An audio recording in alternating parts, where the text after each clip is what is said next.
ladies and gentlemen, welcome to the Ready Bang, the #1 arm wrestling live stream in the world. I'm your host, the Aussie Arm Wrestler, and of course, everyone can settle down because the #1 trophy on the planet is back in. I'm your 2019 Melbourne Cup left arm, 80 to 95 kilo, third place amateur, the most sought after trophy in the arm wrestling world. But I tell you what, talking about being genuinely massive for the sport, look at the two guests that I've got, and I have to introduce them individually. First off, he has got one of the shiniest heads in the arm wrestling world, looking handsome as just monster by name, monster by nature. If you do not know who this genuine superstar of the sport is, just please put the real estate up on your rock and get out of it and enjoy arm wrestling. It is, of course, the monster, Michael Todd. How are you, my man? And welcome back to the show. I'm blessed. Happy to be here, just enjoying the day. The weather's nice here in Arkansas. And, we're about a little bit over a week out from our event. So just kind of doing some final touches. We have an anniversary coming up on the 4th of July. So 8 years. 8. It was messed up because I see my left-handed thing. I'm like, did I have it at 5? I was really confused for a minute. But yeah, so we have our anniversary coming up. That's going to be our 5th cheat day in like 100 and almost 30 days. So our transformation is going really well. So yeah, we're blessed, man.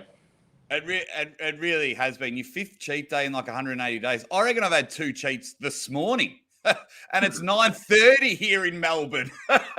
I'll get to everyone in the chat. But why I have to introduce separately, because the lovely lady that is joining the show, believe it or not, it is her first time on the Aussie Arm Wrestler channel. There was the 24-hour podcast, and you're very heavy in the chat, but you're in bed ready to have a nap, and my Monster come on twice. But you have definitely been a huge supporter of the show. But make no mistake, ladies and gentlemen, this lady is a badass on the table. She knows exactly what she's talking about when it comes to the arm wrestling world. She knows exactly what she's talking about when it comes to the marketing world. There is a reason why these two are so successful, and a massive hand goes to the lovely Mrs. Monster, Rebecca. Welcome to the show finally.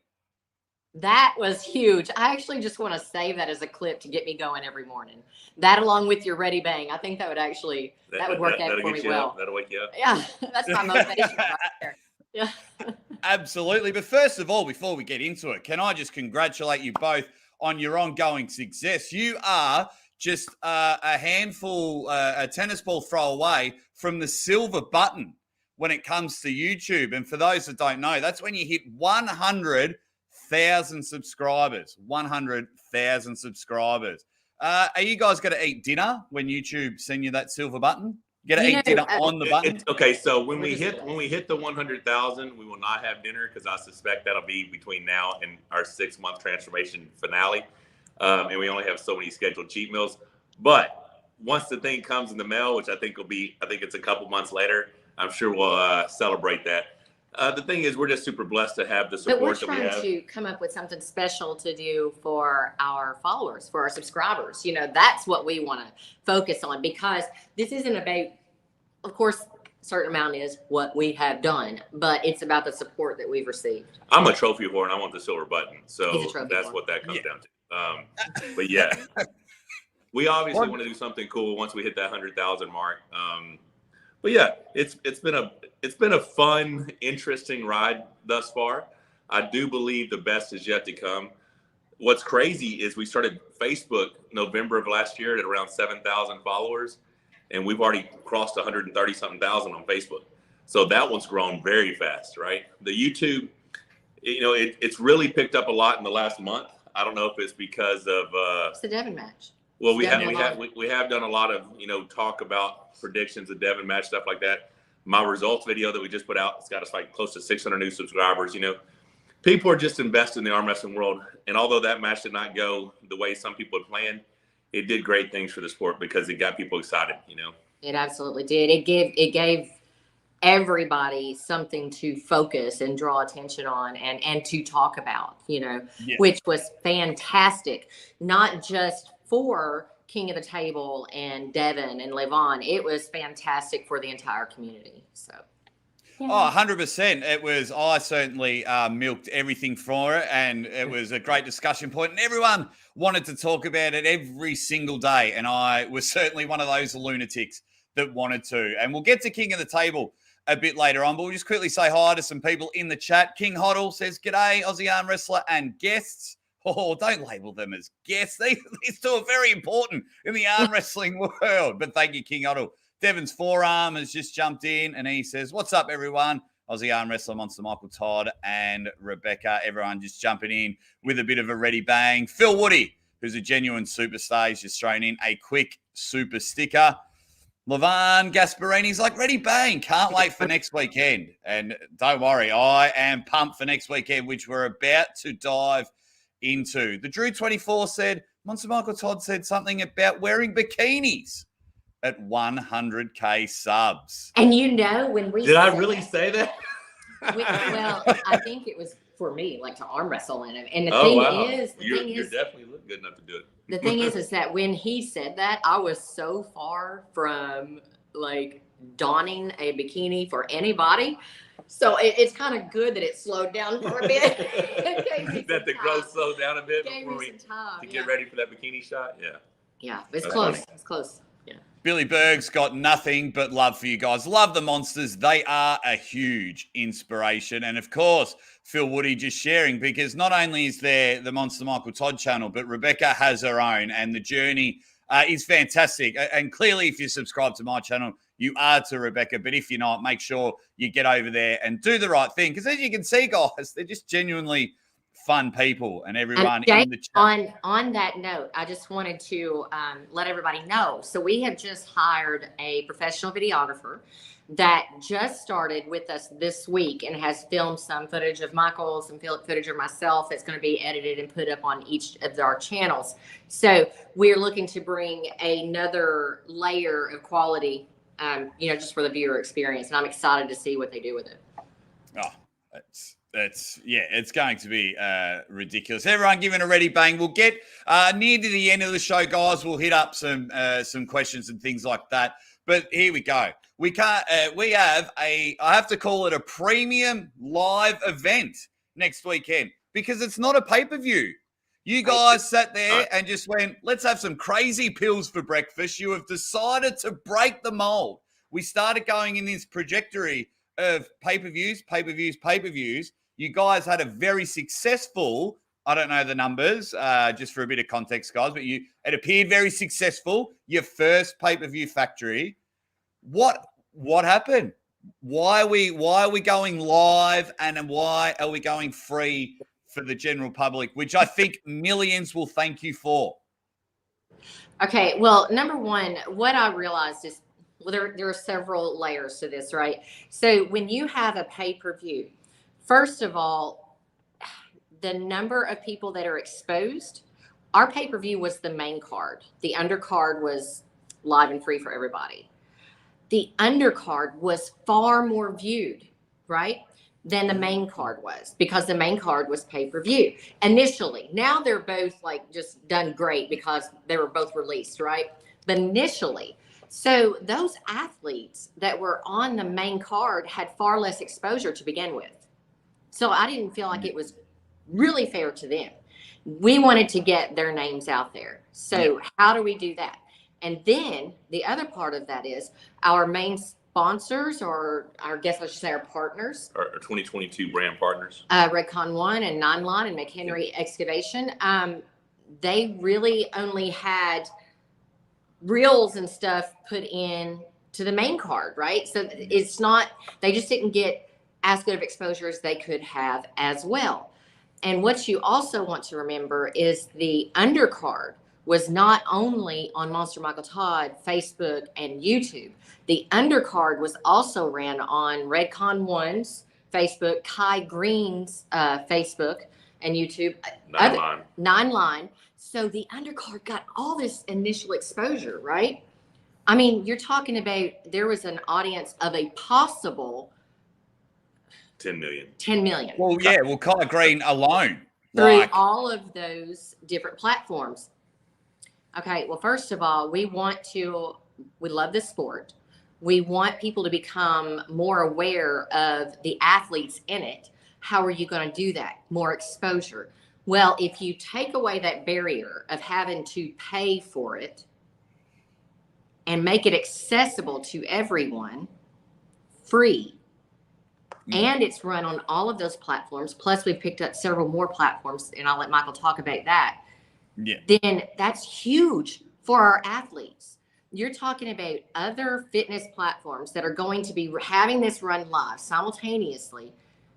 And maybe it's folks that have never been exposed to arm wrestling as a sport. And they're just going through their Facebook feed and they're like, what is this? Now, all of a sudden, Paul Lynn, who they would have never known to search for, is the man in their eyes because they're seeing him arm wrestle a big giant, BJ Fakakis, you know? Yeah. And BJ Fakakis is this gorilla of a dude, you know? So now you've got folks that are searching for these athletes. What better way to get them exposure than to make it free and run it on all those platforms?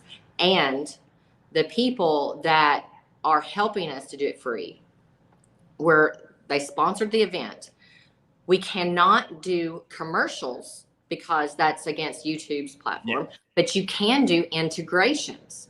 So we're going to take their, like Black Rifle Coffee is a big one that just came on.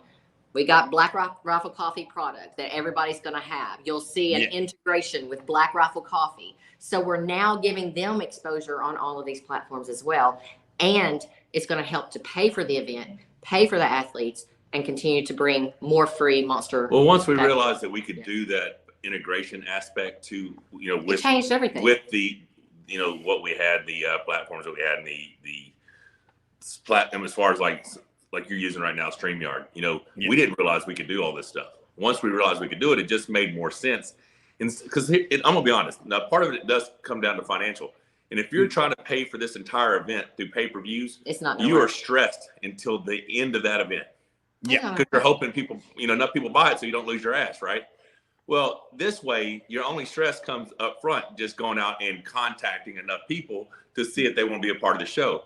Well, the show's fully funded. You know, we're week and a half out. The show's fully funded, and the stress is gone. Now we do have to create a few integrations. We have to make sure that we have a good product, because the better this product's going to be. And the cool thing is, our analytics from the last show were so impressive that when we submitted the media kit to these large corporate companies, they were easily going to throw the money at us. Like, oh yeah, those numbers are amazing. Well, that was when it was a pay-per-view. You know, I mean, now this thing's going to be seen by so many more people that the next round of analytics, the next media kit that we put out, it could demand higher numbers for the same product, right? Well, if that's the case, then, you know, we might have Levon over here, we might have Alex over here, we might have Gennady over here. You know what I'm saying? I mean, everybody's like, let's do East versus West in the States. Absolutely. It could easily, if this thing is successful, and the thing is, the success of it does not lie on purchases from the arm wrestling community. The success lies on sharing it throughout the community and getting as many people to tune in as possible. By doing so, the investor, the sponsors and partners get a return on their investment. Therefore, they realize this is a great platform for them to put, you know, expose some people to the products. And now we have a larger budget to make things like that happen. Yeah, and make no mistake, everyone that is out there, sharing it on different platforms, this is partnership agreements with everyone. It doesn't mean you can rip it all and share it on your own platform for your own views and benefits like we just saw at King of the Table. Make no mistake, these people have worked very hard and they just can't have random YouTubers trying to build to just rip it and share it on their channel. Make no mistake about that. It's coming in. Nikolai with the super chat. He comes in and goes, Monster Michael Todd in a monster green Borat banana hammock. That would. You know. Oh, I'm going to tell him. She's going to put it out there. Okay, so check this out. We enjoy the summer and we lay out in our pool a lot. Now we are, you know, there are no kids and nobody else here in our house. It's just us. So in the past, I would park a vehicle at the top of the hill, and the pool experience was clothing optional, right? I wasn't going there. Well, I'm just saying how it works. And but then, you know, all these drones and shit, I don't trust people, so you never know, right? Yeah. Well, and we have so many people doing deliveries that no longer became an option. Now, how do you lay out and still get a good tan without ridiculous tan lines? I got him banana hammocks in 5 different colors. Yeah, so I have a variety of banana hammocks that I frequently don when we go out and lay out on the mattresses. So Well, yeah, we call them budgie smugglers here. Well, I had my, I guess you call it a thong bathing suit, right? Yeah. And then I would lay out in it, and I was like, you just need to wear my suit. Well, obviously it wouldn't fit him, so I just went online, got some banana hammocks. There you go. There you go. My husband's cheeks are bronze. I do have bronze cheeks, but look at that forearm though. I don't know. That thing's huge. That's ridiculous. I really like my jumper, so I won't flex my forearm because I don't want to rip my jumper. Just a couple of people in the comments. Savage Arm Wrestling, all the way from Japan, says, I'd just like to say Monster Factory is doing great things, and I can't wait to see its future. I hope it grows and expands to where you have arm wrestling gyms across the US. What else? That's a lofty goal. That's a lofty goal. Lofty goal. Now, once you read a few more, I'll go ahead and tell you if you want to know what our potential plans are for the Monster Factory. What was that? Sorry? I said, if you want to go ahead and read a few more, then I can go ahead and tell you what our potential plans are for the Monster Factory. All right, we'll go through them all. It says, Brad Butler, thank you very much. He goes, 3 of my favorite people. Good to see you guys. Thank you very much. The Drew has just jumped in and said, Black Rifle Coffee is not a small company. Lucha Pagliacci says, yes, pay-per-view will not help the sport. The Monster Michael Todd event is key for love events. Arm Wars is also the way. Let's scroll down a bit. Oh wow, it's all going nuts in the chat. Here we go. It has already helped the sport. It's not just necessary. King Otto says, yeah, screw pay-per-view. Make it free to the masses. Everyone's just nothing but love. Monster making all the right moves. And we'll just scroll down. Marcus has just quickly jumped in. He says, late to the show. Only for a little bit. Good to see you, Marcus Thompson. Good to see everyone. All right, so check this out. Phil Woody. Oh. Boom. Hey, VIP, Phil Woody, UK. VIP. Now, Brad Butler, we have yours in here as well. Super awesome. Robert Gould, I think he's on. We have you as well. Check them out. Bam. Robert Gould. Yeah, so your shirts are waiting on you guys. So that's the cool thing. It was Rebecca's suggestion to do the VIP experience. And I mean, since then, Ingens picked it up. You know, he asked us what were the best ways to fund some of his events, and we told him a lot of what we were doing. And the VIP experience to me it's just something that's really cool because this is going to be a very intimate is not the word she wanted me to use, but it's going to be a very private, exclusive experience, right? So to actually be here, because all that's here are the athletes, their corner person, and then the production crew. That's it. We don't allow like just people to come in. So we have 10 VIP folks that are coming in. They paid for it. They're getting the shirts. They're getting the experience to be here for the live show, but they're also getting to hang out for the after pulling. So they'll be spending the day with us while we're doing all of that. Yeah, so that's super cool. Rebecca does have a couple things about that we can go ahead and discuss real fast. Well, this is his show. Do you want to discuss something real quick? No, we want to know about it. Don't worry. When I need to interrupt and get my jives in, I will. Don't worry about that. But yeah, all right, so people want to know the VIP. Let's get into the nitty gritty of it all. Well, the one thing is obviously the event is free for everyone to watch, right? Absolutely. Now the after pool will be exclusive to members only. Members only. Once the event is over, we will still have cameras going, tables going, and we might run that for a couple of hours. It's just going to be exclusive to members. That's because we still have a lot of people who stayed on as members after the first pay-per-view, and we want to give them some cool experience that is just exclusive to them, right? Now, Rebecca is also doing one more thing that is exclusive to members only. And I think this is a great idea. It may not be well received, but it's how it's going to be. The comment section of the live event is only open to members. That way we don't have a whole bunch of people just trolling the shit out of it and just, blowing up the feed. At least this way it's going to be a lot more manageable. Well, the reason why is because we don't want to take anything away from the viewer experience. And if there is a lot of trolling or spamming just in the comment section, that's going to mess up the viewer experience. So that's going to be reserved as a perk for our members only, to be able to comment and have their comments highlighted, just as you did. Levin Gasparini a while ago. Some of the stuff. Have their comments highlighted during that live stream that's being viewed thousands and thousands, and eventually many more than that. So, and some people may disagree with that, because people who aren't members could potentially do super chats and all that. We've already got this event funded. If you want a super chat, that's great. That's not what the goal is for this event. The goal is to enjoy the production. You just start talking and you have no idea what you're talking about. I know nothing except those things are huge. Have you seen that shit? Oh my God. So they look like arms, but only smaller. Gotta get out of my way. So that is the other thing, Michael, because it is all taken care of financially. The stream will not be monetized until after in post-production. What she said. So there will be no need to live chat. Members, we will be able to see all of your comments. There'll be no need to super chat. We'll be able to see all of your comments, all of those things like that. And I'll be reading those, some of them as they come through. We'll have breaks where I'll be able to read some of the comments, but there'll be no need to super chat, because that part will not be monetized. There you go. Look, and it's interesting, because I think if people are disagreeing in the chat, there's nothing wrong with that. This is what we do. But then go back and have a think, because I remember Rebecca and I, we had a quick chat on a text when you announced that you guys were going live. And I remember I kind of just had to go, whoa, what's going on?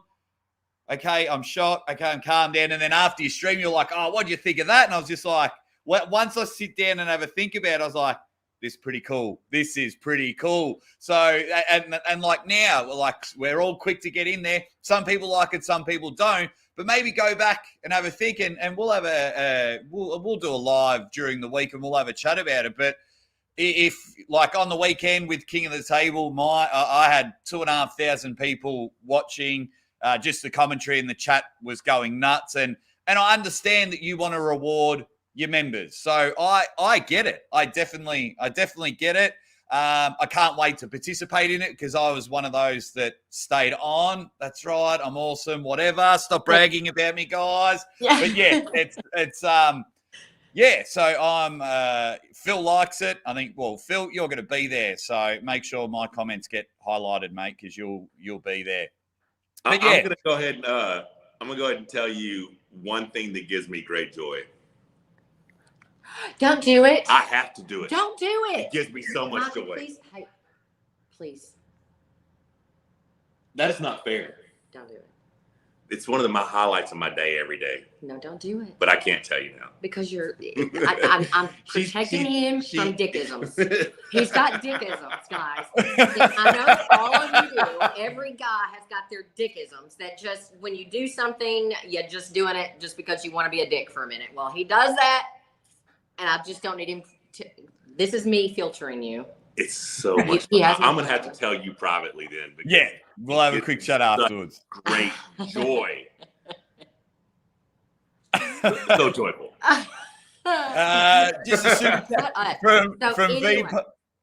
Anyways. All right, I can't tell you guys. Someone was asking, where is this going to be and where can you watch it? Yes, it's going to be live, and the link will come out on that day. So you want to be sure that you are subscribed to the Monster Michael Todd YouTube channel, and that you have clicked the bell for notifications and turned it on for all notifications, because you definitely want to be able to get that link in the morning so that you will be able to click on it when it goes live, which will be, I don't know what time this is where you are, but it's going to be 5 p.m. Central Standard Time, which is 6 p.m. Eastern Standard and 3 p.m. Pacific. Beautiful. Right? It's like 7 a.m. for me. Am I looking if I massive could kiss or you what? both, I would. I can't tell. I think my arm looks huge What right did you there. say, Michael? We're talking about being massive. What'd you say? I was just saying that's about 7 a.m. here in Melbourne. So if I could kiss you both, I could, because I do have a lot of 1 to 3 a.m. starts. So Yeah, we're looking for at all the events. Preacher Arm Wrestling, the event is free. Can't really complain about anything they decide. The after pool idea sounds like a great idea too, which is good. I see Sap the Bee here asking for an update on Corey. Corey is good. Corey had a shoulder issue, not an arm issue, not a bicep, not a pec. He had some stiffness in his shoulder. He realized that, hey, I shouldn't go on right now. It feels a little tweaked. On the flight home, he said it felt pretty stiff. He's hit the gym a couple times. He said he feels fine. He feels like the stiffness came from the flight over there. I mean, if you can imagine packing the gorilla into economy seats.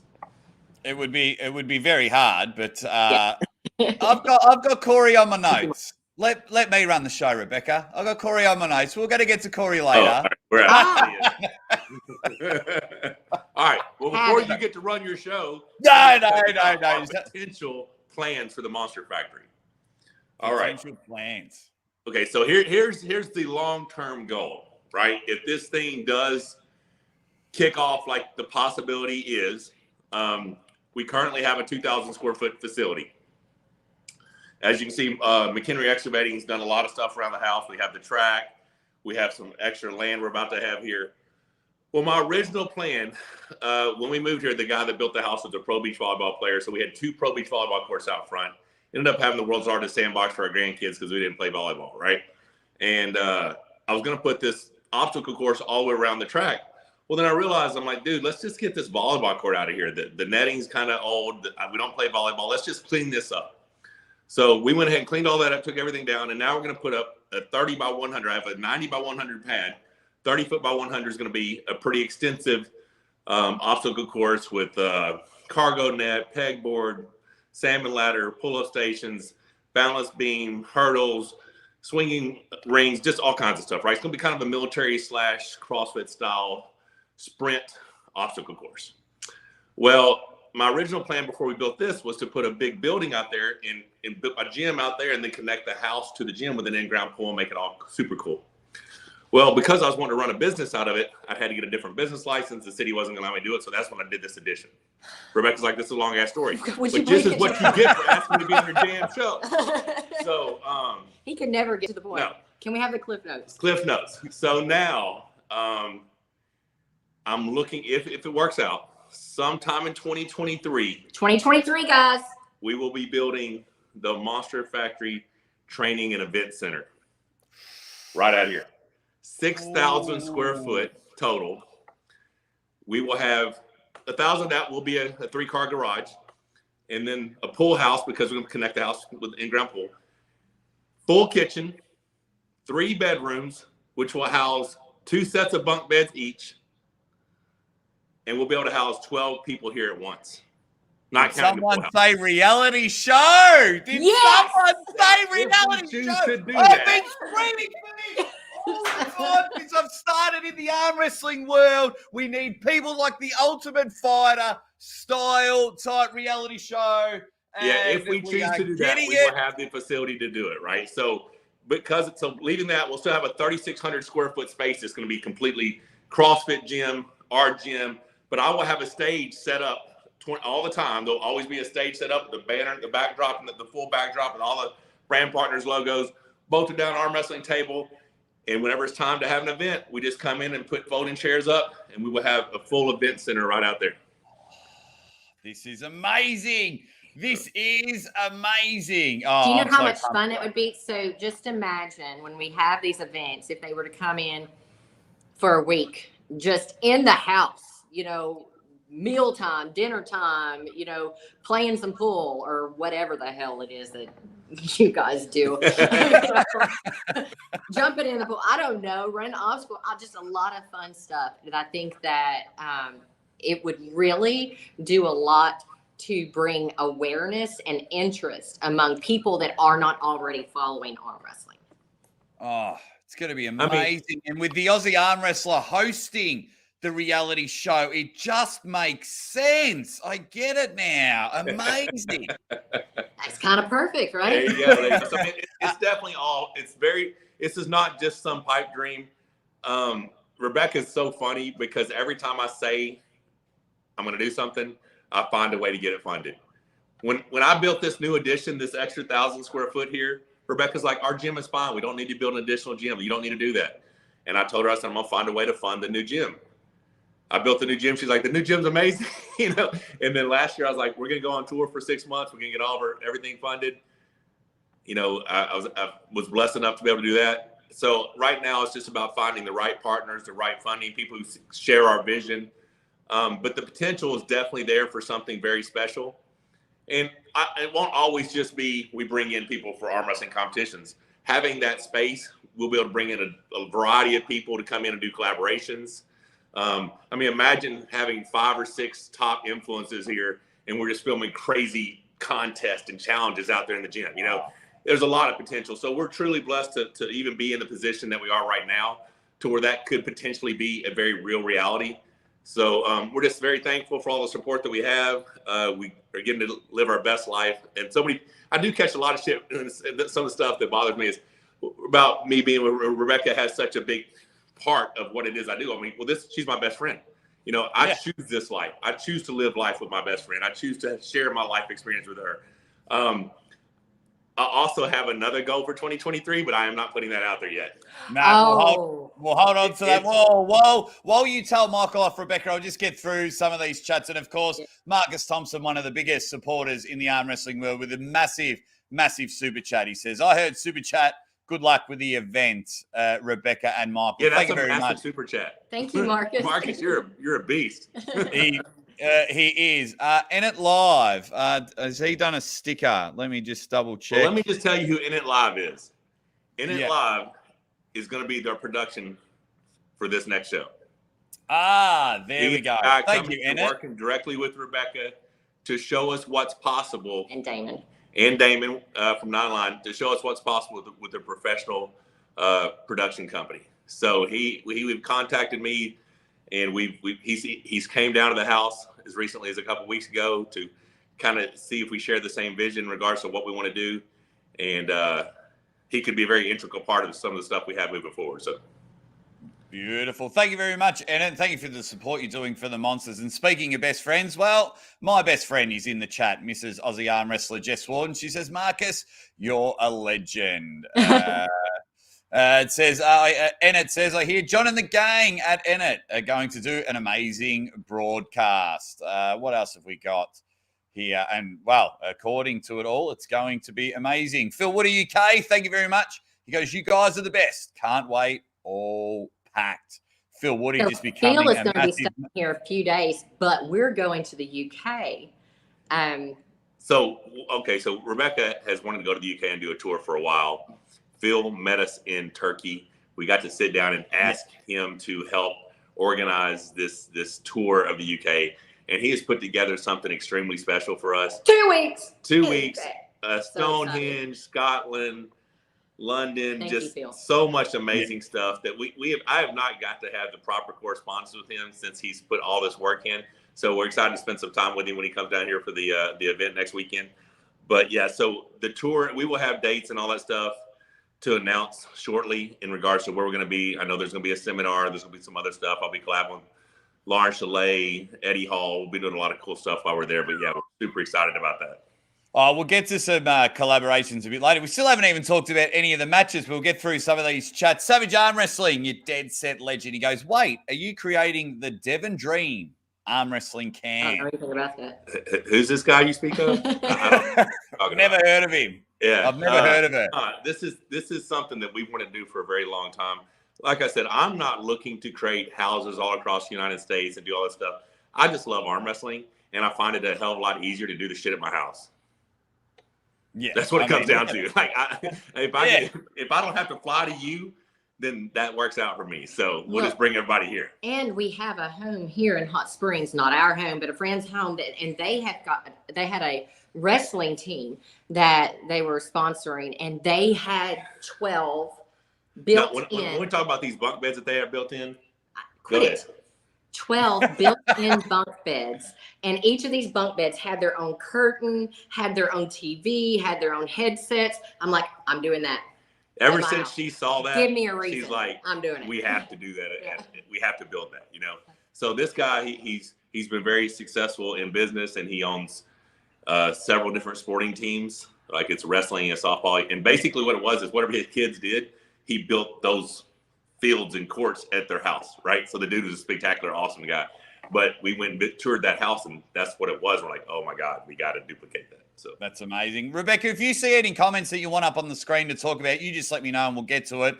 I just want to tell Marcus Thompson, I want to get to Ireland. Okay. So that's the only thing about the tour is feels like I don't know if we can make Ireland in this trip, because he has so many amazing stops for us that are, I don't want to say off the beaten path, but the normal tourist spot you may not go to, right? You have to be someone local who knows. A large percentage of my DNA comes from Britain and Ireland. I want to go find my roots. I don't know. We'll talk to Phil when he's here. If we can squeeze it in. Now, we have a when I tell you this dude's put together a 2-week itinerary, it is packed daily with awesome stuff. So we're excited. Going to be amazing. Retro Rice, thank you very much. My lovely wife just got me a heat pack. It's a bit cold here. Retro Rice is asking, do you have dumbbells hidden in your beard, making the King's move easier to pull off? Sinking under the table. Yeah, can I cuss people on your channel? No, Am I allowed to do that? I mean, if I see him in person, can I bitch slap him? Is that possible? Stop it. Because I would like to do that. Yeah, maybe not Retro, because that's my brother having a bit of fun. Maybe I shouldn't bitch slap your brother. Yeah, no, he's awesome. He's just having a bit of a laugh. Yeah, he's just having fun. He loves it. Monster Michael Todd, do we need elite arm wrestler events in the US? Excited, you're making it happen. Everyone, as long as it's supported, we're going to continue doing what we're doing. I mean, I'm very transparent about it. At the end of the day, I'm providing for my family. That's my priority. We've already got a match. Losing my ass in arm wrestling promotions is not the goal, right? So we've already got a match set up. We're not going to announce it. Yeah, I already have a match set up for the third one. Really? Yeah. Well, we'll just sit here awkwardly until your name drop. So yeah, I can't. No. We'll talk offline. Yeah. It could potentially be an epic match, like one that people really, how many times can I say really, want to see?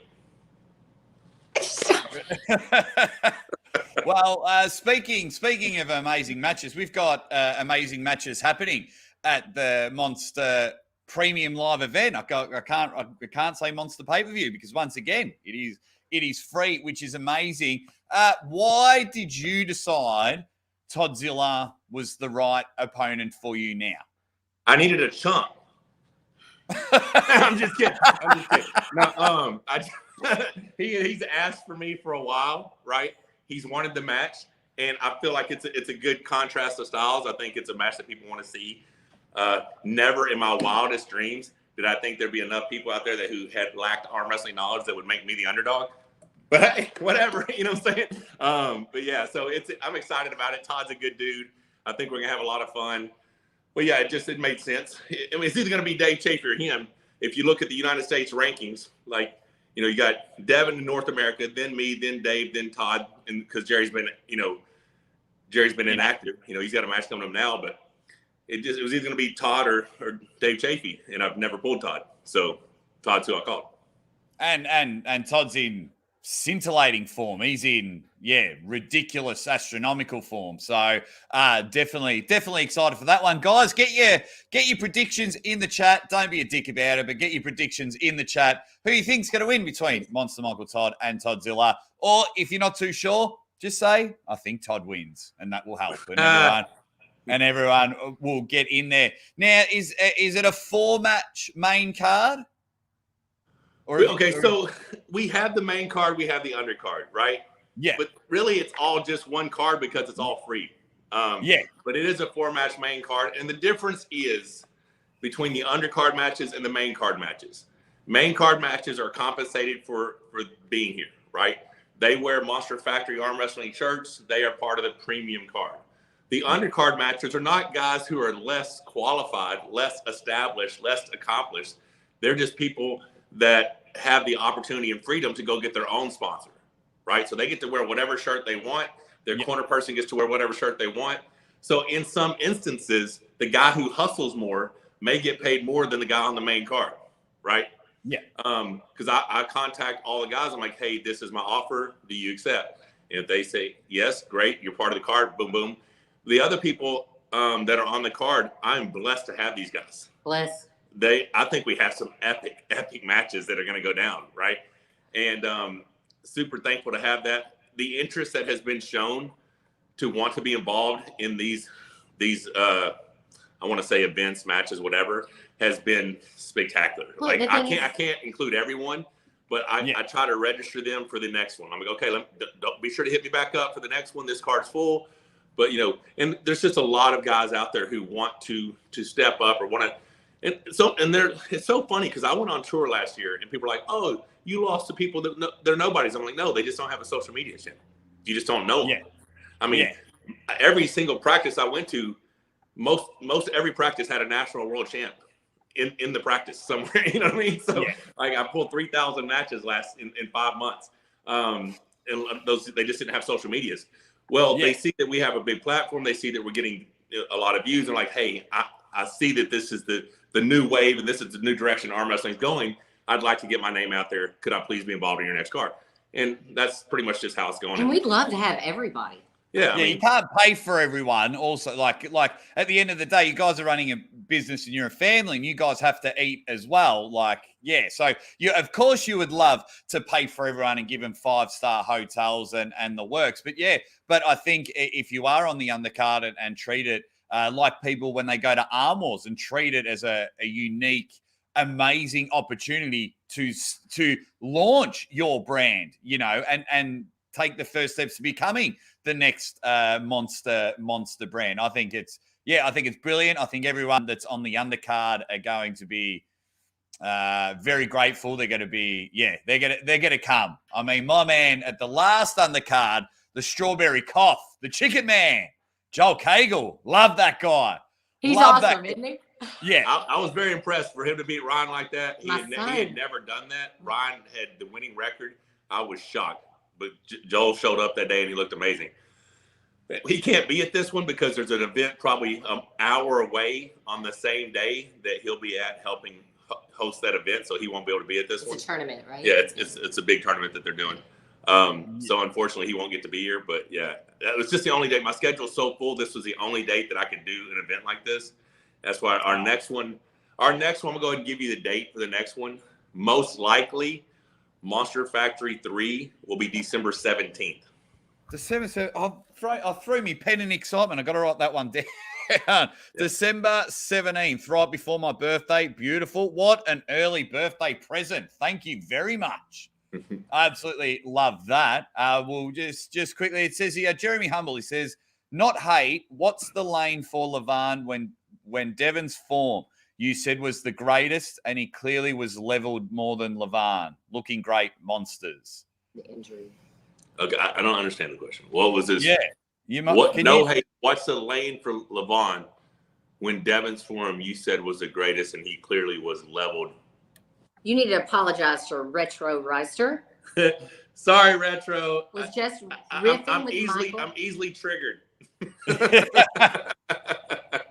I was like, okay, we'll have a bit of fun. And then you're like, can I slap this dude? Can I cuss him out? I'm like, you can cuss him out. He's my brother. We cuss each other out. And I'm like, can you hit him? I'm like, oh, I don't know, man. Like, I love you guys, but I think my brother just might take rake. He's all oh, good, man. Like, so seriously, I'm so used to catching hate that I just like I want to. I was telling somebody today. I have an opportunity, and this is going to be so funny. Like, oh, Devin did it, so you got to do it. I said this way before Devin said it. I said it when I was in Dubai. I have an opportunity for potentially having a celebrity boxing match within the next 6 to 12 months. Stop it! Stop it! Oh, I'm going to tell you, I'm so excited to get hit. He just wants somebody to hit him. As hit somebody. Like, I have not had physical confrontation in so long, and I feel like as a man, you need that in your life. You know what I'm saying? Like I want to feel alive. I want to get hit, but I want to train for it. I'm excited. I can't guarantee it's going to happen, but there's a good probability that I get to have that opportunity. You know, I just turned 49 years old. I probably need to do it soon before I'll get too old before they license me. You know what I'm saying? But I'm excited about it. So when I do go off on occasionally when people say shit, and I don't know because I don't know you, so I don't know if you're kidding or if you're serious. Yeah. And I'm still old school. I'm a redneck from Arkansas. If you have a problem, we handle it. You know what I'm saying? That's how it works. The only reason I showed retro is because I knew retro was joking and he was my brother. That was the only reason why I showed it. I'm not showing any hate. Jeremy, if you can Jeremy Humble, if you can reword this and then we can get because I don't understand. Is he saying did Devin not have a lane? Like he destroyed him and he doesn't have a lane, or is there a lane to beat Levon? Or I didn't understand. I was trying What would the lane be to beat Levon? Because the lane to beat Levon, if it exists, is peeling these two fingers off the back of his hand.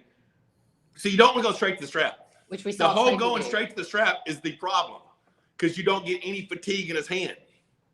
You have to attack that. In my opinion, you have to attack that hand with every bit of force you possibly can, multiple times, right? You have to get that thing to just blow up. And it's not about fatiguing it the way Devin fatigues in the setup. It's about making it somewhat exposed, right? I saw happened to Chafee with the Chafee. Well, when Chafee actually had an opportunity when he did get here, but then he went back in. If Dave would have stayed out here that one round, it was only one round, it was only an instance. But if he'd have stayed out there, he could have got his hand far more exposed. Now, this is all in theory. You have to be able to expose his bottom fingers enough to where his hand gets somewhat compromised before the slip, right? First, you have to be able to get the slip. But if you can get the slip to happen, and then you can get in the strap and apply the exact same pressure through the strap, pronate your knuckle, see the back of your hand. You don't care if your wrist goes back. You just have to be able to see enough of it with the tight strap to where his knuckle slightly bends back.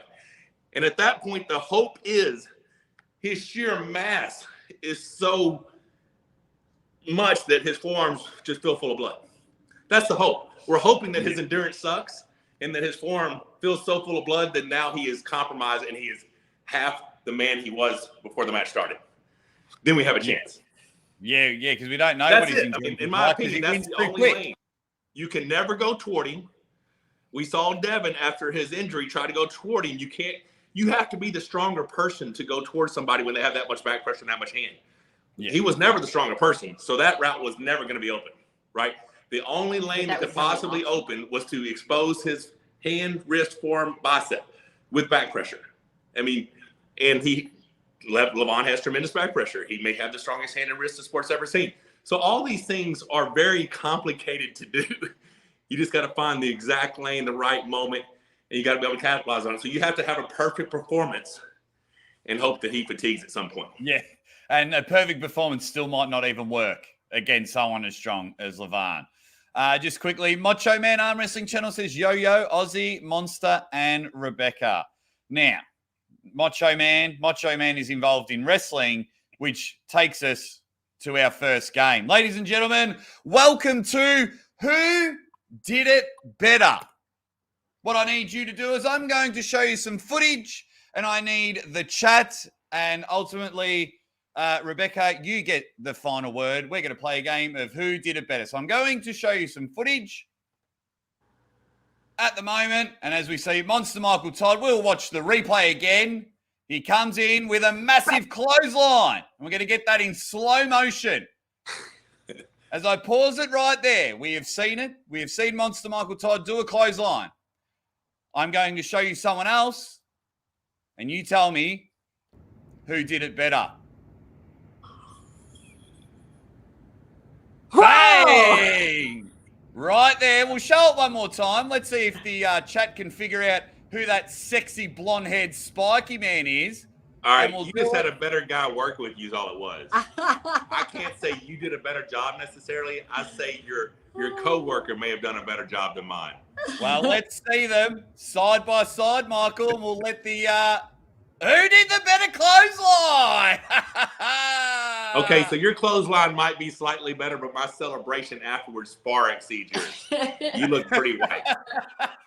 I still had a lot left in the tank. I gotta give that to you, Ozzy. That was good. Yes. Yeah, you almost completely over-ended him. I'll get the poll. Whose clothesline was better? Aussie, Monster Michael Todd. Ask your community. we'll get it in there, and I'll get to some super chats in a moment. Yeah, because I have been noticing. We'll get back to the Monster Factory, the rest of the matches in a moment. But I have noticed you've been doing a lot of pro wrestling stuff, which I absolutely love / absolutely super jealous of. I love seeing you just doing all the independent circuits and things like that.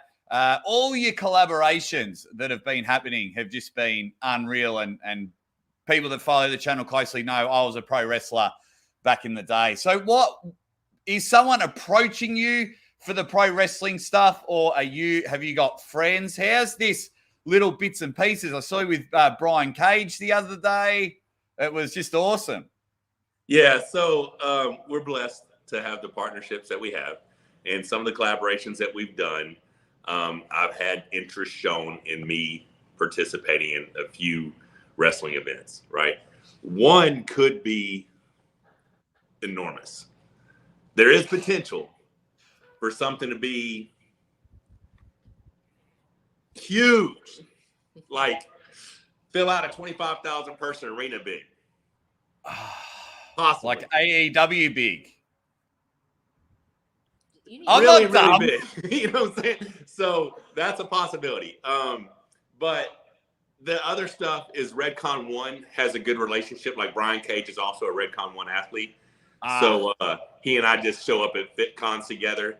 I am going to go out to Vegas and train with him at Dragon's Lair out there, and we're going to do a few things. We'll see each other again at FitCon in Miramar down in Florida.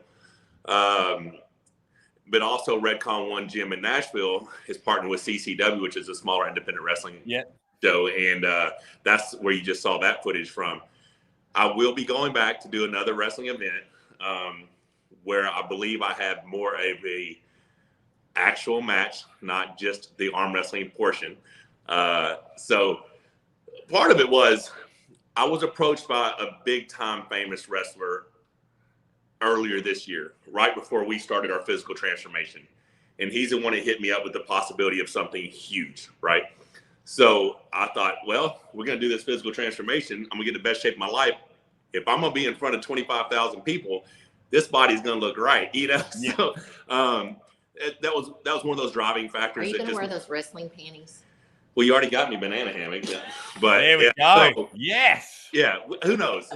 I don't know what the future holds. The thing is, I'm always open to pretty much anything, dude. Like I said, the celebrity boxing, I'm cool with. Celebrity kickboxing, cool with that too. You know what I'm saying? Like anything that, I'm down with all of this stuff. These people are so right.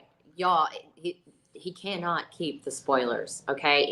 This guy talks worse than any lady sewing circle. If you most of the stuff that I mentioned does have a probability of happening, but sometimes shit falls through, right? But there's so much more stuff I can tell you that's probably like this much of a chance of actually happening, but I've been told. He cannot keep secrets. So if you're ever talking to him and you're giving him something on the down low, just expect it's going to be on a live on somebody's show.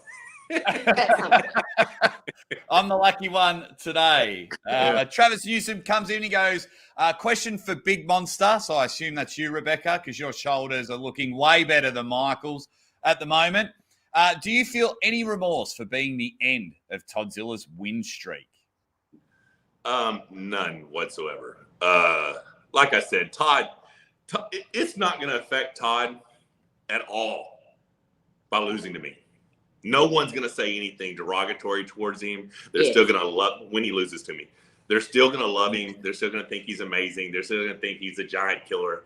They're going to say I cheated somehow. King's move's illegal. It was at my house. I paid the refs. Something, right? So he's not going to have any problem whatsoever. In retrospect, if I was to lose, I would never be able to live it down. He's like this big. You know what I'm saying? Like, he's that big. Like, I can't lose that guy. It's just not fair. Because you'll be in the heat of the moment, Michael, because you'll be in the heat of the moment, Rebecca, what your job is to do is if Toddzilla gets the win next weekend, can you just go grab Michael's phone and just turn it off for a week? Do not allow him on the internet. Do not allow him to read the YouTube comments. You guys can go live, go nuts, but turn off your YouTube comments. All right. So on that note, what possible lane could he beat me in? Well, let's ask the chat. They're all the experts. I got my usual suspects are awesome. But yeah, how can Toddzilla beat Monster Michael Todd next weekend? And Rebecca's just like, oh no. This can go terrible left. What did I ask you? What Michael's like, he comes up to me one day, and I'm a realist. Okay. I've been through all of the Michael Todds, right? And he's like, really? You tell me the truth. Is there even a possibility that I could lose? And I was like, yeah. I'm like, is a fucking earthquake going to happen at the exact same time they say go and somehow my arm's going to get pinned? Because outside of that, it's not possible. He was taken aback and he goes, well, I'm not going to tell you what he said, but basically it was like, how did you arrive at that very astute, intelligent opinion? That's not what I said. That's not what he said. 100% not what I said. And I was like, you asked me if there is a possibility. There's always a possibility. It is always possible. If it's not possible, then don't put your damn arm on the table because we already know the answer. We don't need to see it. It's not going to be entertaining. There are no questions to be answered. So yes, you're putting your arm on the table. Anything can happen. You're old. Yeah. He's older. He's older though. Like he's so old. You know, I mean, you don't know. You don't know. And you want to assume that things are going to feel the exact same way the last time. Yeah. Probably not. Probably yeah, not. I mean, here's the deal, man. I know Todd's a bad dude. So I want to win badly. I'm prepared to win. There's nothing else I could have done in preparation. You know, I'm strong. I'm healthy. I'm recovering from nerve damage. I'm recovering, you know, so I'm on the mend. Like this is to date, since COVID, this is the best version of me yet. You know, so is that enough to beat Todd? Well, I believe it is. Like, I think it's enough. I mean, if you were putting me against. Vegeta asked, like, can Toddzilla win one round? Yes. Yeah. So I mean, there's a possibility. I just don't see how he can win 3. Like, I don't see how he could pin me 3 times. Like, I just don't. My mind cannot wrap my head around this short lever dude pinning my arm 3 times. I can't figure it out, right? So, well, I'm going to tell you exactly what's going to happen, but Jeremy Humble just wanted to say thank you for answering. That's what I was kind of looking for. Much respect. The body transformation is going great. Rebecca looks better. Sorry, from Jeremy Humble. The thing is, I have a 96% male profile, so I know I'm going to lose the thing of who looks better. Yeah. So, I mean, I already understand I'm going to lose that, so I'm cool with that. You've got so many women haters, though, honey. I mean, I do have women haters. It's really weird. Not gonna be who hates women? I love her. It baffles me. But okay, so, unfortunately, sorry, go ahead. No, I just want to address this. So, Dylan says that Michael always says he's at his best. If you would have been listening to him, his last few matches, you will know he has not been at his best. He has been working on returning to his best. He had nerve damage. Obviously, this is somebody that doesn't follow. And was having to work on his riser and his pronation, both of which are almost completely back. Almost. But he is strong. He is stronger in his powerlifting lifts than he's ever been. And I can attest to that. But well, I mean, the seated curls. Yeah. 3.5 months ago, I could do 200 for a single, and a week and a half ago, I did it 200 for 8. So I'm clearly stronger. And you know, and Dylan, you're also, when people comment like that, it's because I know number one, they're trolls. But when they comment like that, and if he says that he is in his best condition, like he was when he faced Dave Chafee, that doesn't mean that's the best he's ever going to get. Yeah. Right. When I am talking and I'm seeing an elite athlete, you know, you guys are on, and I'm like, how are you feeling for this event? I want you to tell me. I'm the best. If there's a big, massive match, Monster Michael Todd, you're taking on the most informed arm wrestler on the planet, Toddzilla. How are you feeling? Oh, man, you know what? Oh, my neck hurts a little bit, and, you know, I can't get my beard right. My elbow hurts. I don't want to hear that. I want to hear, I'm feeling good, man. I'm strong, strongest I've ever been. I keep leveling up. I don't know why people get But you annoyed. should continue leveling up, even if on that day, if you go to the gym and you hit a PR on that day, is that when you walk away and you go, that's it, I'm done. That's as good as it gets. Yeah. Or do you go back and you try another pound? You try another 2 pounds. You're always working to achieve more. I don't know what it is in a person that just thinks, oh, this is the best it is. Please go ahead and start digging your hole and climb in it and tell somebody to cover you up because your life is done. Saucy James is absolutely 100%. We would, I probably peaked when I came out of the womb, but then I leveled up by walking and I leveled up by talking. Like you're always at some point you stop shitting your pants, and well, hey, baby steps over here. That's a little. Still have to slip up. Crazy. Saucy James has jumped in. He says, Todd Hutchings is my favorite to watch in a match, but I've already staked Monster Michael Todd. That shoulder press is too much. I feel bad for you, Saucy James, because let me tell you exactly what's going to happen. Monster Michael Todd is collaborating with YouTubers with millions of subscribers.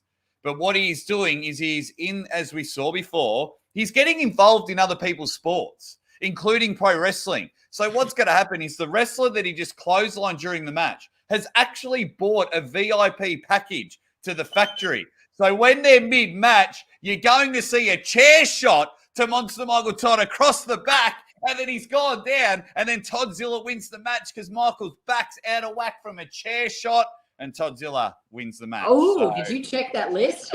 I have not checked. I've not done any background checks on who's the VIP, so there may be some sort of evil among us. Dun, dun, dun. I don't know. That's actually a great show. But that's if I do not see that, I'll be thoroughly disappointed.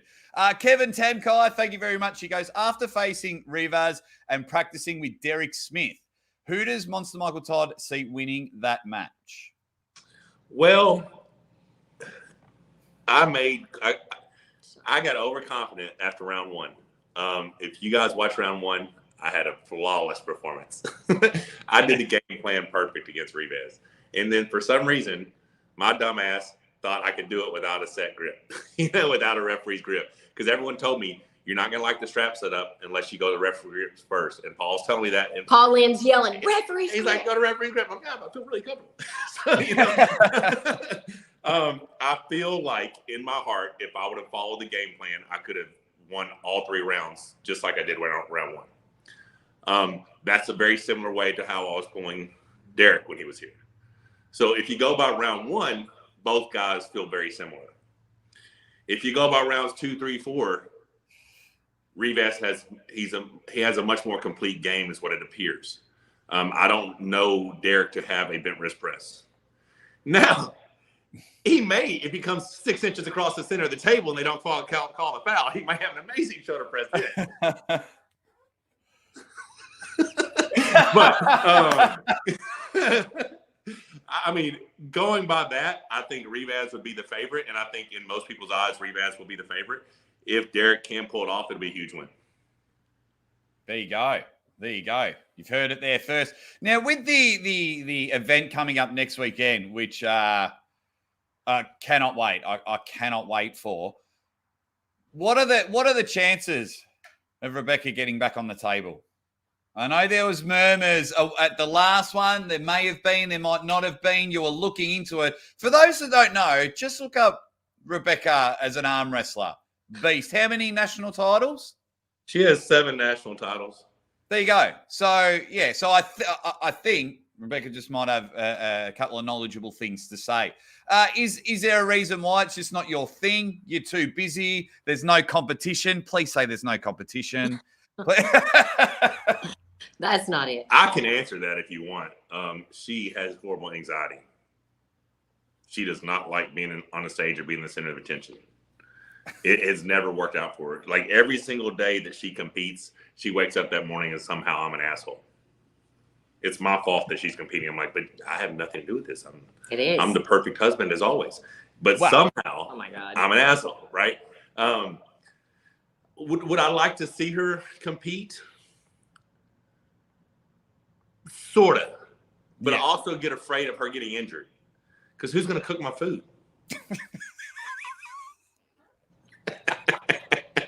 I'm just kidding. But oh, that look, you'll pay for that one later. That look, I've seen that look. My wife gives me that look and is like, that's funny now, but you'll pay for that later. Yeah, I just don't like seeing her get hurt or seeing her be injured. I mean, she is probably the most important thing to me in this world. So I try to protect her as much as I can. And she had when we were on tour, she got on the table a couple of times and looked good. But I would see her dive into spot. Like, she'd get into a spot and she couldn't quite finish. And I would see her torque and twist her bone. And I'm like, all right, you got to stop. And it's just because she hasn't pulled in a while. And although she says she's not competitive when she's up there, she doesn't want to lose. So she tries harder, you know, and then I don't want to get hurt. Now, like I told you, there's something very special potentially going to happen in 2023 that's never been done before. And she was actually she was thinking about that the night before last, and she started reaching out. Well, maybe. Conversations that you and I had are not social media. Yeah. So, Mother. Yeah, I would assume her getting back on the table is not likely. Her doing other things like I'm the reason she's not a world-class CrossFitter. It's my fault. In 2013, she got started in CrossFit. And especially for masters 35 and over at the time, I have no doubts that she could have qualified, you know, with a couple of years of training. And I'm like, no, we're going to make you an arm wrestling world champion. So I had her arm wrestling instead, and her passion did not lie with arm wrestling. She loved training for CrossFit. She loved it. She just loved it. And her journey now, watching her transform, becoming her best self, I don't know she's never going to get on stage and compete because that's not a competition. That's a beauty pageant. But you never know. We might do Spartan races. We might do Conquer the Gauntlets. You know, who knows what we're going to do. But I do see that there's something. I feel that she'll want to do something. I don't know what.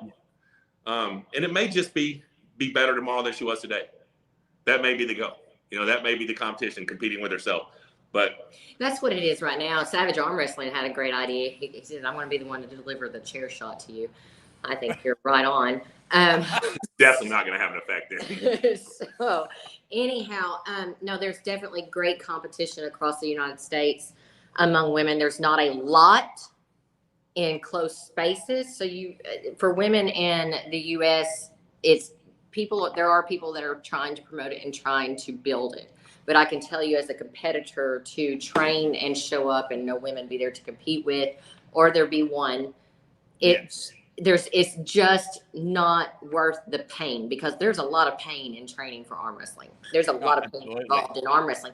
And that pain then prevents me from training for other things that I do enjoy. So I never loved it. And there's also a couple times in the past that we were prepping her for a match.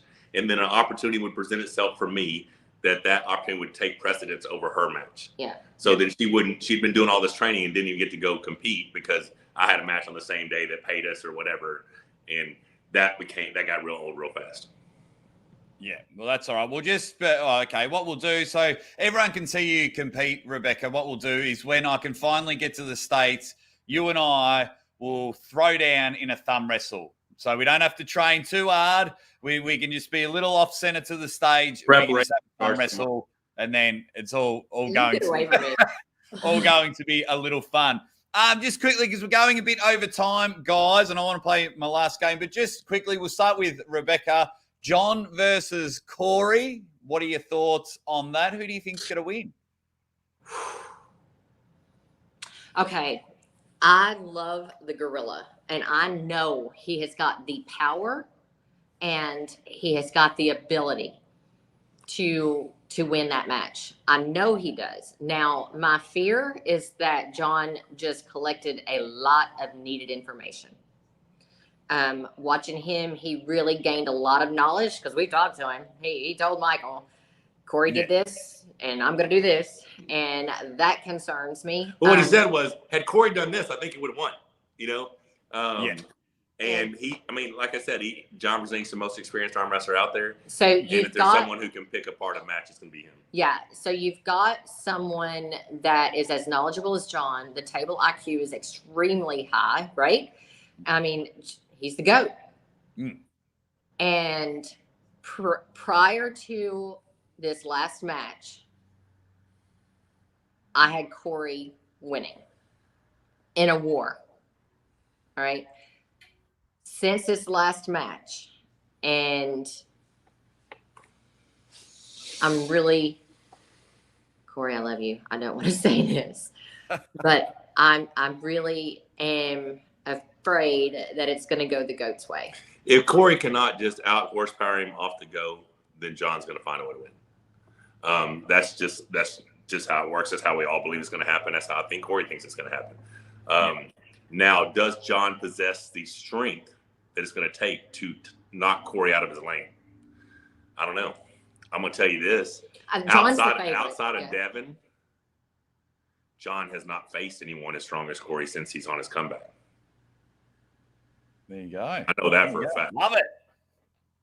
I love it. It's going to be huge. It's going to be huge, and it's going to be huge on July 9th. Now, let's go through every single way we can watch it. There's the Monster Michael Todd YouTube channel. Rebecca, is it going to be on your YouTube channel as well, streaming? No, it will not be. Okay. Yeah, but it will be run.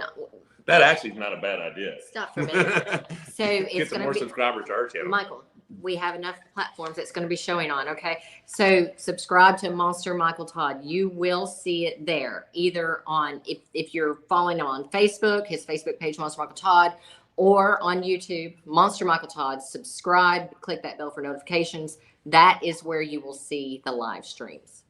Beautiful. Now, they'll also be on Redcon 1, 9line, a variety of other platforms. They won't get the notifications there. You're not going to get any of that. Yeah. The only way to get notified is going to be YouTube or my Facebook. Yeah. So if you're a genuine arm wrestler supporter, please go to the Monster Michael Todd channel to watch it, because when it comes to Black Rifle Coffee, Redcon, 9line, and things like that, and correct me if I'm wrong, guys, it's their job to put it out to people who are new to the sport, or who haven't seen what arm wrestling can become, and new people. So we want all the arm wrestlers hanging and banging on the Monsters channel, and we can get in there. Now, quick game before we finish up. It's going to be heaps of fun. It's couples game. I'm just going to ask you a question, and you guys point to who you think is the answer.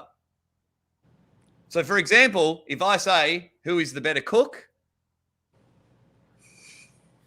You. Okay, there we get it. Got about another 10 questions. We'll get in there. Who is the better driver? Oh, very. Okay. Who's the funniest? I'm pretty fucking funny. Yeah, I couldn't have gone any better. He's funnier than he is, though. Yeah, some of my jokes don't go over too well. They usually involve my penis. Yeah. You know. Yeah, it's fine. It's fine. Who gets the most frustrated during a live stream?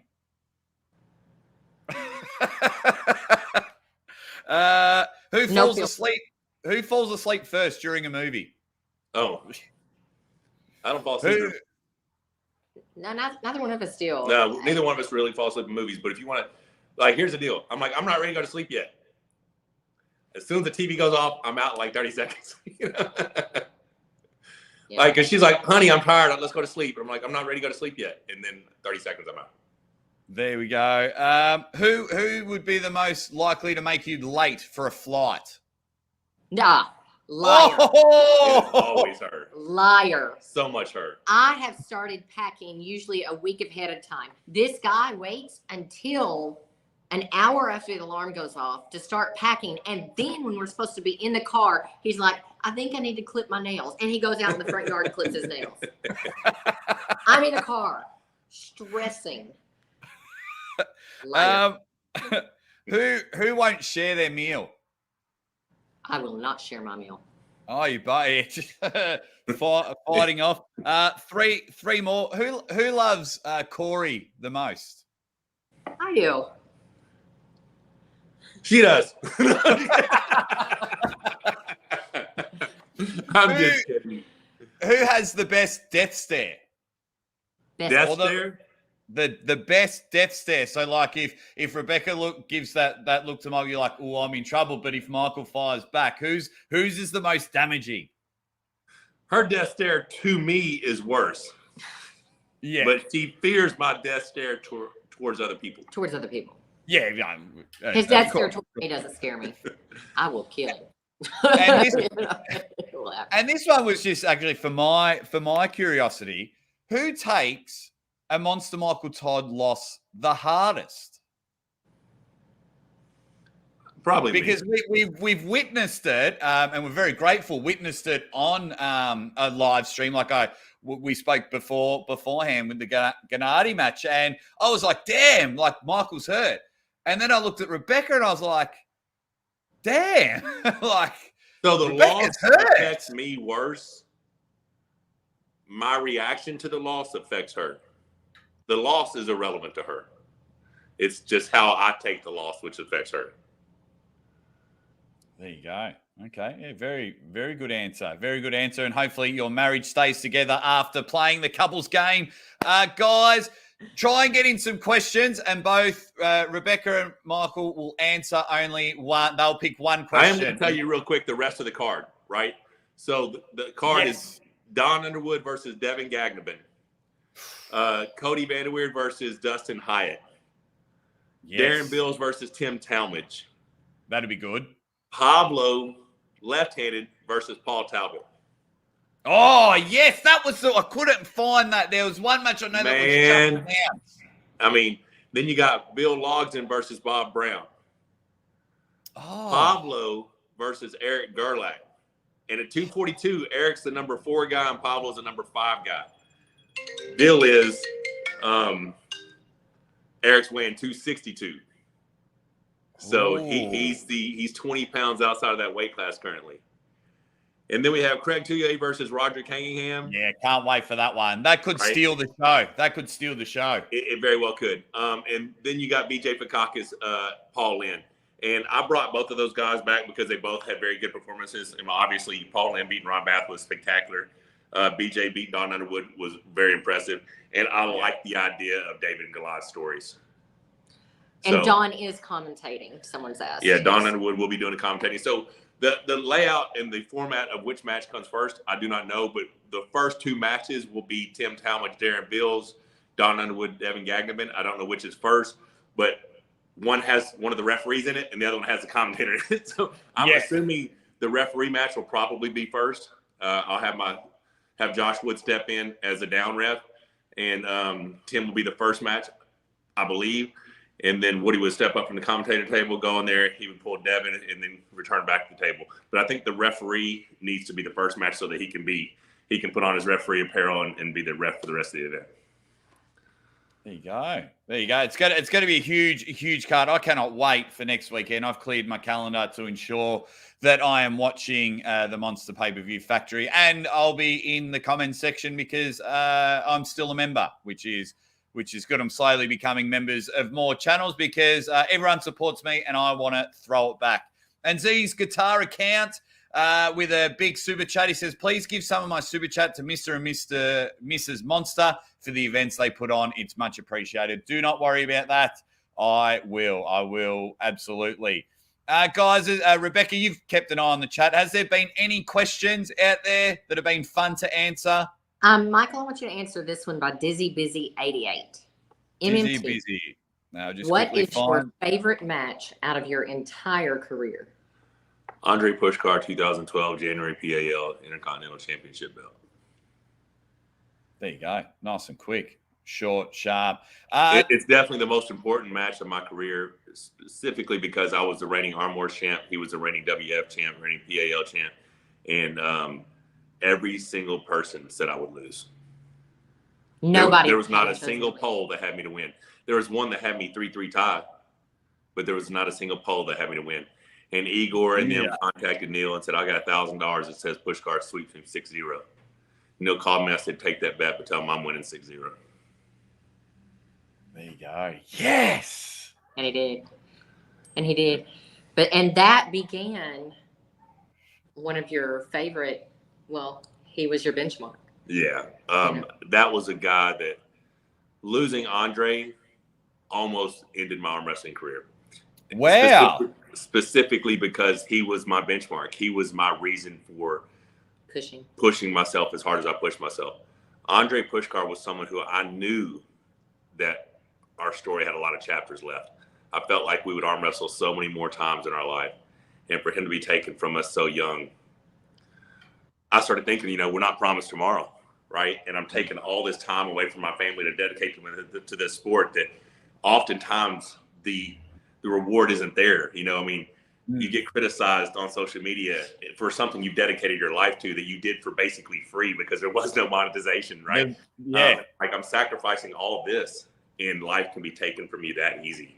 It just happened to one of our greatest ambassadors of the sport ever.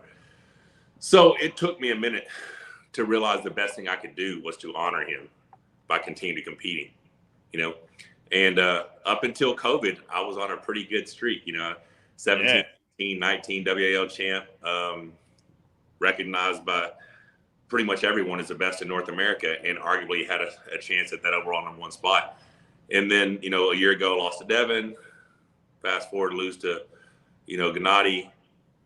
Beat Rebaz, just don't get credit for it. And then I'm in the same boat. Yeah, but at the same time, it's just how quickly the tide turns, and we're seeing that with Devin. We're seeing people just trash Devin, and the guy gave up his body to give it his best to try to entertain you. Now, he did not do that to entertain people. He did that because he wanted a shot at being the best in the world. Don't get it confused. We are athletes. We're competitors. We're selfless as shit. We do this for ourselves, right? That's right. That's fact. Now, if you get entertainment from watching us do something that we love, great. But Devin just did something spectacular. Give the man credit for it. Quit bang. That's the stupidest shit I've ever seen. And I'm one who understands it because it happens to me regularly. You know what I mean? But at the same time, the people who genuinely support you, the people whose opinions really matter. And people talk about retirement. You should retire. You should do that. Guys, I've been arm wrestling for 32 years. This is 2/3 of my life that I've dedicated myself to this sport. There's no such thing as retiring. There may be scaling down and not competing at the elite highest level in the sport, but there's no such thing as retiring.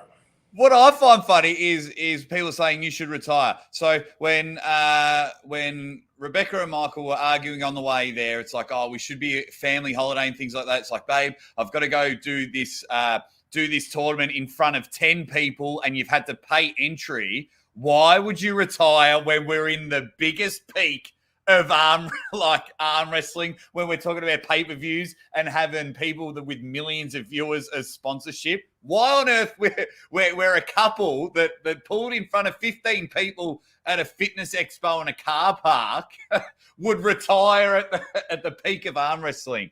Oh, come on, guys. Pull your head in. Just want to quickly address this one from Damien Ireland before we wrap up. Aussie, make the pitch to commentate Underwood's one match. Guys, they have openly invited me whenever I want to the Monster House, on camera and off camera. I just haven't been able to get to the state. So it's not about pitching these guys. I've been very lucky to have a great relationship and things like that. So, I've just got to be able to get over there.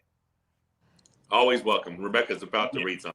Savage Arm Wrestling has a question for me. He says, I have a question for Mrs. Monster. What was the most embarrassing thing MMT has done in public that made you shake your head the hardest? I can't tell you what the most is. Because I've done it so many times. This man embarrasses me on the regular because I could say anything and it's going to come back with a sexual innuendo, and he is not afraid who hears it.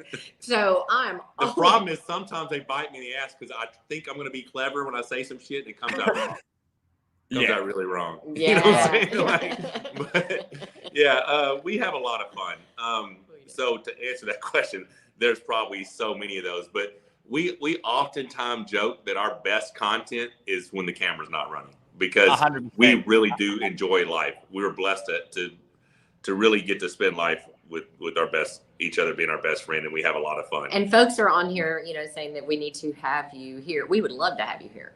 Yeah, I just need to get over there. I mean, the world's been weird, so hopefully I'm allowed into the country. And Mrs. Aussie Arm Wrestler knows that I now need to travel to expand what I do. So she's giving me the all clear to travel. It's just whether I'm allowed in the country or not. Did I hear that your December birthday is around when our? So you want your birthday trip to come to the States? Is that what you're saying? Yes, well, I'm sure Mrs. Aussie Arm Wrestler's watching. So if all goes well, absolutely. And as long as I'm back by Christmas, because it'll be our daughter's first Christmas. So you can't miss that. I'd have to seriously. In an instance like that, if you wanted to come over a week early, we have plenty of room. Yeah, we live in a beautiful state. I mean, it's not the one that most people come to the United States to visit. Arkansas is like this unknown treasure. It's called the natural state. It's spectacular. There's a half a dozen lakes within 30 miles of us. There's mountains. This can be offline. You're welcome here anytime. We will feed you. I'm letting these other people know how awesome Arkansas is. What you talking about? There you go. Roman Reckless just wants to know, was that endurance match your favorite versus Jerry? The one I won. I hate those matches. The one I lost sucked a big bag of dicks. I hated those that matches. one. But yeah, so favorite matches. Well,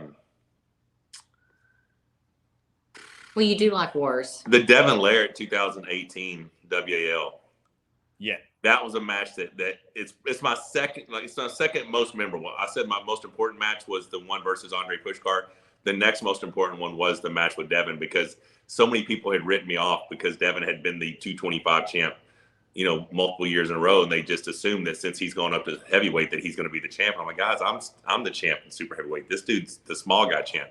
Now, he did put on 40 pounds for that match, and he was a lot stronger. But like I'd said, leading up to the match, I could see how much heavier he was breathing in those matches, pulling, who was the guy he pulled first? Jerry Cataret. Then he pulled Matt Mask, and I could see that he hadn't got himself accustomed to that extra weight. So I knew, being, the alpha male special forces dude he was, that there's no way I could be at the table and him still sitting in the corner. So that one had a lot of meaning to me because it's one of the very few times Devin got beat in the mental game as well as the physical. There you go. Beautiful, beautiful. Guys, hold off on the super chats because we're going to wrap up the show real soon because I've taken way more time than I should have. Proving Astrology with a super chat says, great to see you all on Aussie Show. What is the rule set for the Monster Factory event and how did you choose those rules? It's Arm Wars rules, and King of the Table was not Arm Wars rules, just so everyone knows. If you are on a runner and then the match stops because of a slip, there's a foul called the foul carries. There is not a runner, and you go to the strap and you have to pin the guy to get the restart. That's some weird hybrid shit they did. The reason we did Arm Wars rules is because I competed under the Arm Wars banner for a decade, and it was the most entertaining set of rules and the most fair set of rules in regards to your setup is still WAF setup. Everything's WF. It's just elbow fouls that are not impactful in the outcome of the match are just called runners or matches and stop. And if I foul and then she fouls, the match doesn't stop and I get the foul, the match is live again.